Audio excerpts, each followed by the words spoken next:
Hello, I did a video earlier this morning and for some reason the sound didn't happen. It happens occasionally, I'm afraid, and then I had to teach, so thank you so much for pointing out there was no sound. I simply wanted to congratulate Giorgia Harrison, who's a Love Island person who has been in talks with the Labour Party about possibly being a candidate. I think it's an excellent idea. She's a person who she knows how to deal with the media. She knows what it's like to be under stress and to have demands put upon her. We know about her recently because of her experience with her ex-partner Stephen Bear, who put up images of her lewd and intimate images of her on the internet, sort of revenge porn. But you know, she is there. She's a survivor. She's survived reality TV, which, believe me, is a hard thing to survive. And she's survived an abusive partner. Again, something that is very difficult. I think she's an inspiration. I think she would make a wonderful MP. And of course, she has the advantage of not having been through that sort of Westminster rabble. She's not a product of Westminster. She's a product of real life. So all praise to her.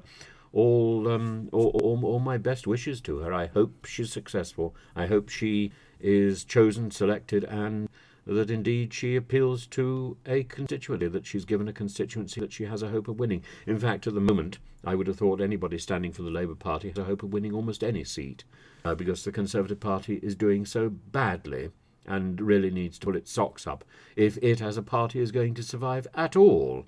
And the two by-elections we've just seen demonstrate that no longer are people thinking about a sort of a protest vote by voting for the Greens or Reform or some other minor party. They are literally, it's literally a struggle between the two big parties. And at the moment, the Labour Party is on course to win triumphantly at the next election. Now, of course, the by-elections give a slightly skewed impression. By-elections, as a rule, have quite a low turnout. This one did. And if you look at the size of the vote that the Labour Party got, it wasn't significantly greater than the size of the vote that got in those constituencies before. It's simply that the Conservative vote simply hasn't turned up at all. And that, I think, is something that will be replicated at the general election if the Conservative Party, as it is, continues in the same route. There are so many people like me who it is literally putting off. What we do, we're not going to vote for anything else, and we're certainly not going to vote for Suella Braverman and her cronies who are taking over this party.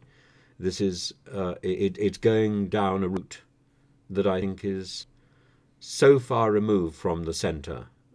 Parties in Britain govern from the centre, and a party that stretches towards one extreme or the other is moving away from the electorate.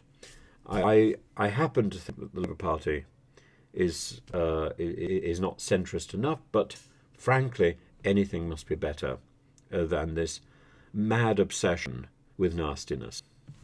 Anything. And Georgia, come on. I would encourage you. Would I vote for you? Maybe I would.